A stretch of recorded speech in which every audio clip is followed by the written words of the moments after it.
and then the gushing just went really fast. Like I said, it's like your period, so it's pretty much like you're having a heavy period.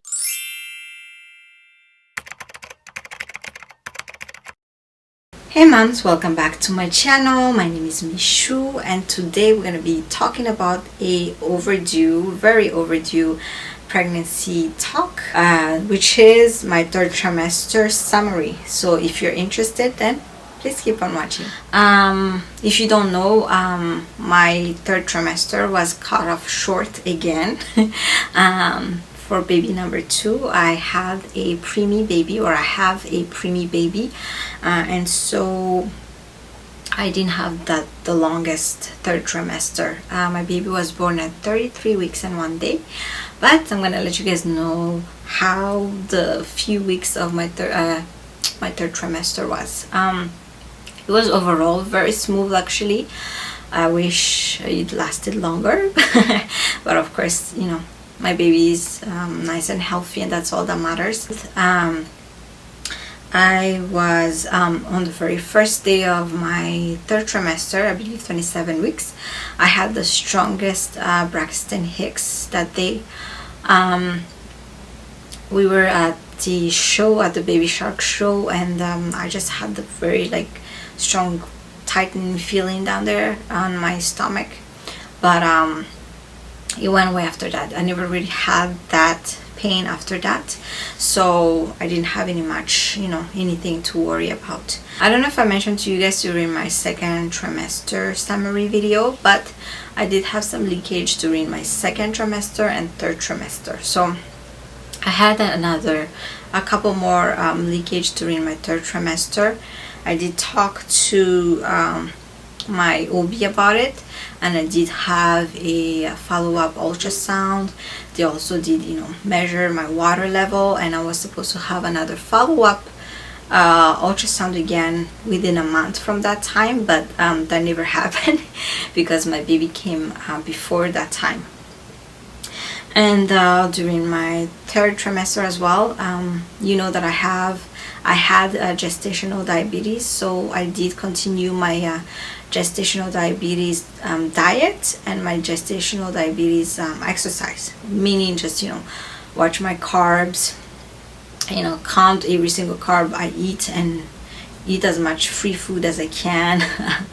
I'll do a separate video on that because it's very interesting for those of you who are interested, or for those future mamas that are curious about things like that, because I wish that somebody told me about that before I was pregnant, just things to look out for and things like that. Anyways, so I did that, and the exercise part is just walking, pretty much walking at least 10-15 minutes, 30 minutes max per day. I believe I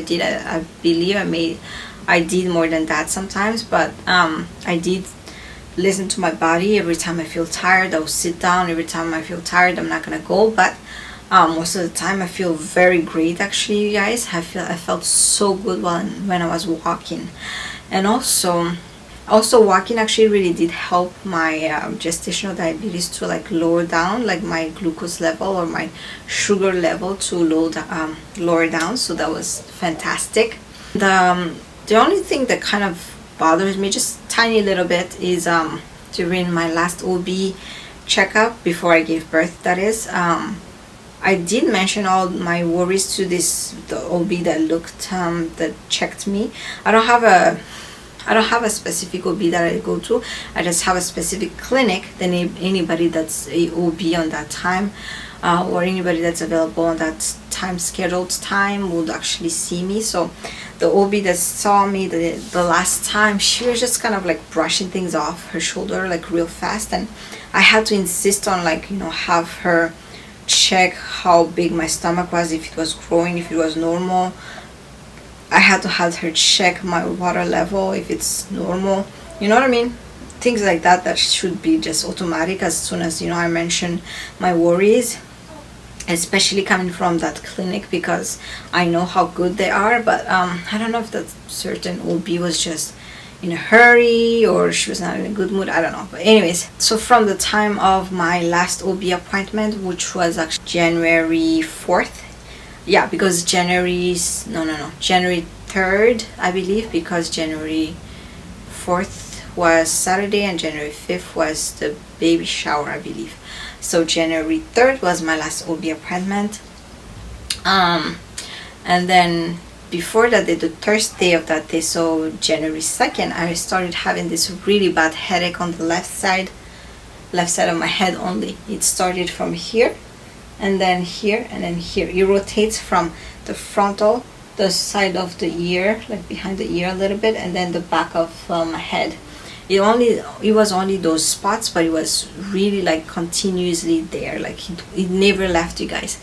They did, I mentioned to you guys that they did prescribe me Motrin during my second trimester. Well, they refused to refill the Motrin during my third trimester because they were very worried about the side effect, which you're not supposed to actually prescribe Motrin to pregnant women.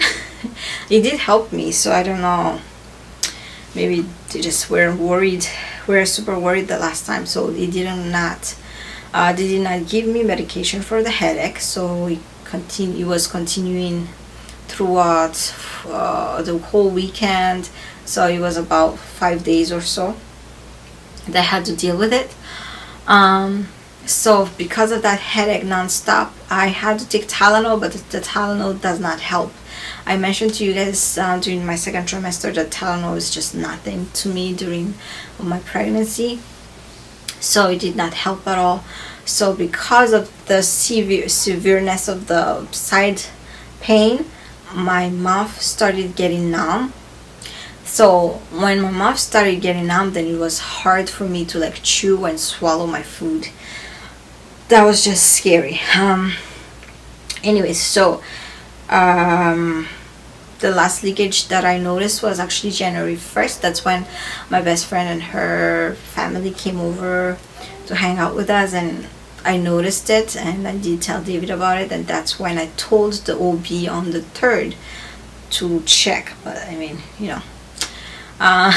she said everything was fine, and I wanted everything to be fine because my baby shower was on the 5th of January. But God had different plan. Anyways, so on January 5th, during the morning, you guys saw everything that I did. Actually, if you haven't, go ahead and check out a day in the life of a pregnant mom and a toddler. I think the title was what I did before my water broke. So I pretty much was just getting ready for the baby shower. I wasn't even walking that day. I was just getting everything ready for the baby shower, and then took a shower after, and then during dinner time is when my water broke. And this time it was not just a leakage, just like my panty was wet. It was literally gushing water. So during the leakage before, they always ask me, was it like a gushing water going out down there? And I'm like, no, it was just, my underwear was just super soaked. But this time it was literally gushing water going out of me. It was almost like you have your period, like really heavy period, but it's clear. And before we go into my water breaking, I just want to go back to talking to you guys about certain symptoms that I also had. I had this during the second trimester too, but the third trimester it was more stronger. Anyways, so the symptom that was happening during the second trimester but was more stronger during my third trimester was butt labor or early labor. Okay, so or like the sign of labor through the butt. It never happened to me during my first pregnancy, so I had no idea. I was more like Braxton Hicks all the time, but this time was less, not really that much Braxton Hicks about the butt. It's almost like his foot was on my butt all the time, but I don't know what it was really. Maybe like it's just my butt opening up, or like my bone there opening up, and then it has like a reaction to my butt. I don't know. So yeah, I had those, and it was on and off, so it was never really like something that was really concerning to me. At least I was listening to my body, and was not really like too concerning at the time, but it did happen, and I wanted to let you guys know, like, it's something to look forward to, or it is something to listen to when you feel that on your body. It could be, you know, sign of labor.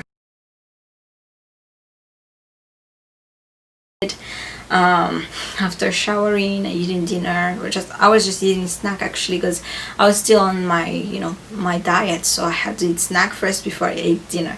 So my dinner was still actually not, I didn't touch my dinner at all. So I just had like half of a fillet of fish and some, you know, couple fries, literally like 3 fries. And then the gushing just went really fast.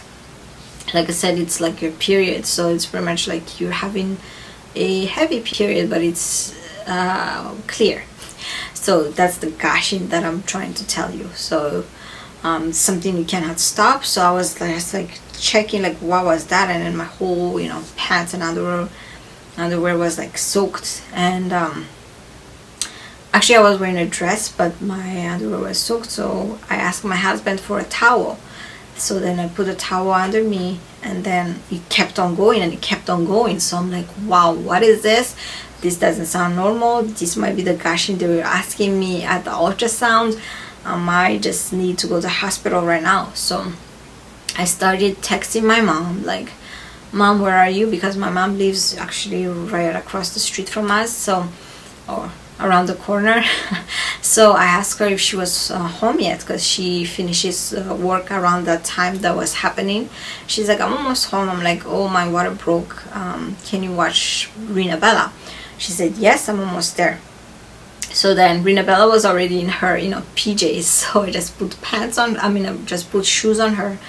And then during the whole time of waiting, I just couldn't wait. Like, David had to use the bathroom, so I was waiting for the both of them, my mom and my husband. So then I was packing, like, I was just packing anything that I could see. So I was pretty much doing my hospital bag in a hurry again. Yes, guys, one more time, I had to do it in a hurry. Funny part was, my app kept on telling me to do my hospital bag like 1 month in advance, which I was like, that's just too early. And then now I know why. Anyways, that was the Ovia app, by the way. So yeah, once I packed my bag, I was just waiting for, you know, my mom and my husband to be done, and then he dropped Rina Bella off downstairs for my mom to pick her up by the gate.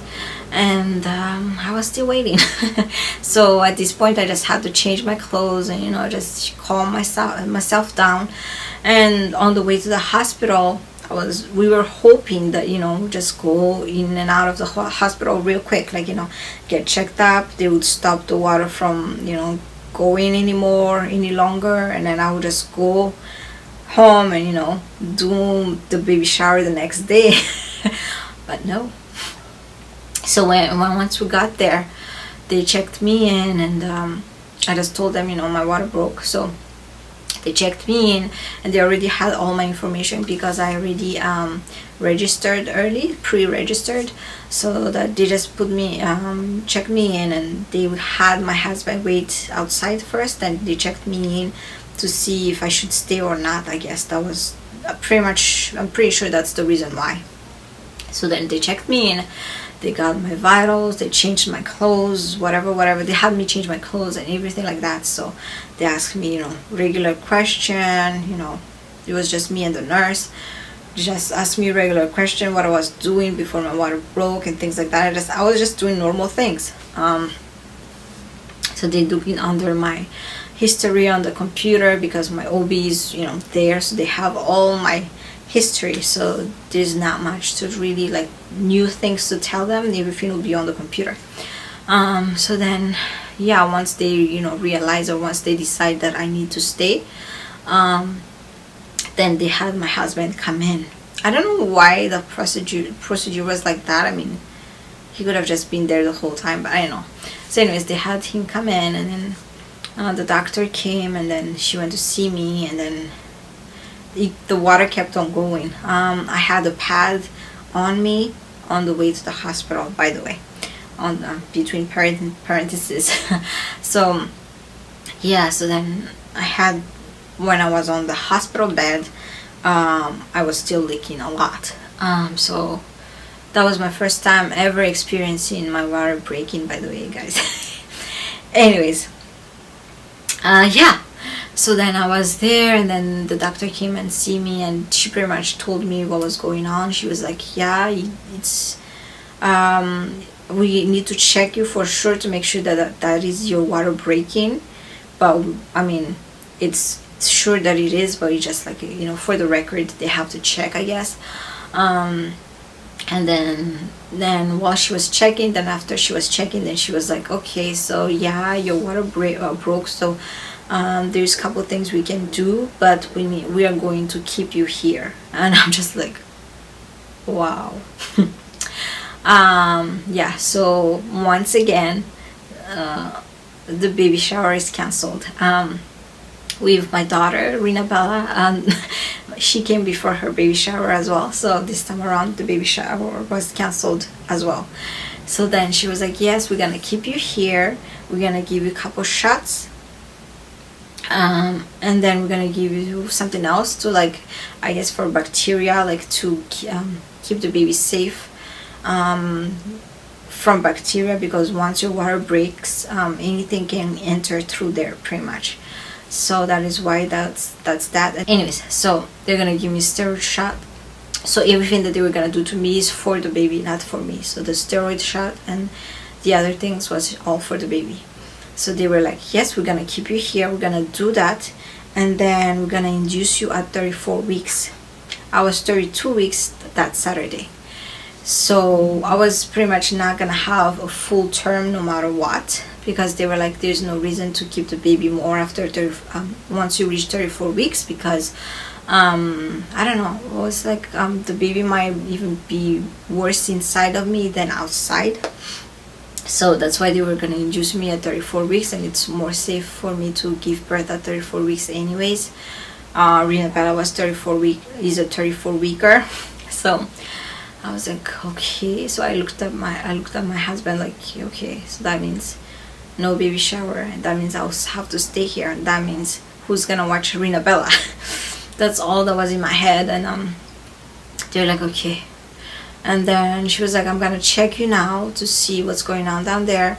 I'm gonna do an ultrasound to see how baby is, and yeah, we'll probably move you to your main room after. Okay, so the room that they had me, those are just like consultation room, I guess, and then they have you at the room that you're gonna stay for a while until the birthing room where you're gonna move again, or you're gonna give birth there actually, but then you're gonna move after you give birth. Anyways, so yeah, then I had to let my mom know what's going on. David had to let her know what's going on as well, and he had to let his parents know. So I had to like think real fast, like what's gonna happen. So what I was thinking that time was like, okay, who's gonna watch Rina Bella, because I am her main, you know, caregiver. I'm watching her 24/7. That's my job. So once I'm out, who's gonna watch her? So my mom was still working. That back then, this whole virus thing was not happening back then yet. So my mom was still working, so she could not watch her the next day. She could watch her through the night only. So then I was thinking, okay, well, maybe David's parents can watch her because my mom had to work. So that's pretty much what we did. So then David had to go home like early morning the next day to hand her over to, you know, to his parents, and also to get all her things ready, because we don't know how long. Or I mean, like, I knew exactly how long I'm gonna stay in the hospital, since, you know, I'm gonna be induced at 34 weeks, so she needs like a lot of things, so a lot of clothes, everything she needs. So just had David do that for her, since I had to stay in the hospital. So I just did a list on my phone like this. I just did a list for him to just check once he got home. Yeah, so then they moved me to the other room. and that's where I stayed for the next 2 days. The next day was Sunday. I turned 33 weeks. Yes, 30. The 5th was the last day of my 32 weeks, and the next day is 33 weeks. So I was already 33 weeks pregnant the next day, and I had to mention they were while I was at the hospital, they were still continuing me on my gestational diet. So I was still eating snacks, eating dinner, eating snacks, eating dinner throughout the day. I mean, meal, snack, and then they check my blood and everything else, everything that I had to do at home, they continue doing it there for me. But instead of me writing it down, instead of me poking myself, they will do it for me. So because of the steroid shot, actually my glucose level was super high, like 100 something high. So they had to actually shot me, give me saline. They had to give me saline shot while I was on my hospital bed because of the steroid shot on my bottom. It made my glucose level high. So that's that. And then I had to mention my jaw really like clenching. I didn't know it was my jaw back then, but I thought it was my tongue, or I just couldn't feel anything anymore on the left side. So I had to tell the doctor, and they gave me a medication for it, and that medication knocked me out. The doctor kind of explained, like, it's almost like my left side was almost paralyzed because of that headache.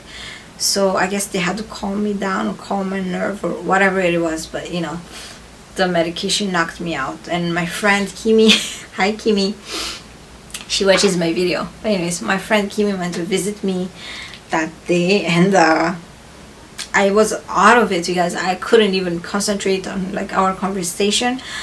But at least I got the chance to tell her, this medication is making me really drowsy. I'm sorry if I'm out of it. And then half the time I had to like literally like open my fist like this, like to talk to her. So she knew I was out of it, so she had to leave. So that was happening. And then the nurses change they have shift, 12-hour shift, was it, or a 6-hour shift? I think it's 12 hours. Anyways, so they had to change shift. Like there's a nighttime nurse, and then daytime nurse, and nighttime nurse, and daytime nurse, and there's like the nurse's assistant, or I think, yeah. So the nurse's assistant is the person that take your vitals all the time, and then the other nurse is the one that take care of everything else you need, pretty much. Gives you medication and other things like that. Reports to the doctor and things like that. So during that day, something happened, like where David sleeps like there is like a bed bug, around the area he was sleeping. So we had to move rooms. We had to move to another room, and then they had to like, steam the whole room, or I don't know what they did to the other room. But anyways, we had to move to another room. And then the room was still huge. I wish I did take video for you guys, but most of the time I was just out of it. So Sunday, that was Sunday. And then the next day in another room, I had different nurses and doctors and things like that again. So the gestational diabetes diet still continued, everything else still continued. So that day, somebody from their, I don't know, social worker or social, I don't know, came to see me and talked about, the things I could do while I was still at the hospital. Like, I don't have to stay in bed all day. They have like activities where you can win prizes, and, you can win makeup, which I was super excited about. And there's other part where, you get massages, which I was super excited about the most, actually, because I always wanted to get a massage during my whole entire pregnancy this time around, but I never got to. So I was super excited about that too. But anyways, that never happened. So the night of that Monday, I was just, had the other nurse, and I was just hanging around. I don't know what I was doing, watching TV, or I was sleeping actually. And most of the time when I'm like sleeping different ways, like they have to move the monitor around my stomach because they cannot hear baby most of the time. So this time around they couldn't hear baby again. But my contraction already started. Like I felt like it was every 5 minutes or 7 minutes. So that was crazy because I just got my last steroid shot. I had to have 2, and then my last steroid shot, I just had it before that time. So I just had dinner, I had just had everything. Throughout the whole day I was drinking a whole lot, so I was not dehydrated at all, because that was the first question the doctor was asking me when I had my contraction was, did you drink enough water? I'm like, yes. And they know after that I drank a lot of water, because when they put the catheter in me, it was full really fast. They had to change it twice or 3 times. So I had a contraction started already while I was at the hospital, in my hospital bed on Sunday night. So it was a lot. So I did ask the nurse, do you think these contractions are too close together? And she said, okay, let me just fix your monitor, and then I'll check again. I'll check during 15 minutes to see what's going on. And I'm like, okay. And she came back and she said, yes, they seem very close together. Should I call the doctor? And I said yes, because they're super strong too. The contraction was super strong in my stomach, and this is my second baby, so I know what's happening. So I already talk to myself like, okay, this baby might be here today. Anyways, so I'm gonna close this 3rd trimester summary here, because that's gonna be my my delivery story again for another video. Yes, another stay tuned video. I don't know when I'm gonna be able to do it, but yeah, that's what happened, you guys. That's the summary of my 3rd trimester. It was mostly a good experience. My 3rd trimester was very great. I did gain a lot of weight, obviously. I did get bigger, and I did carry low throughout my whole pregnancy. So I don't know if that's the reason why he came early or what it was, but yeah, that's pretty much my 3rd trimester, you guys. Thank you so much for watching. Let me know if you have any question. Just leave it down below, and I will be happy to help you out with that. Thank you so much for watching, you guys, and I'll talk to you in another video. Bye, guys.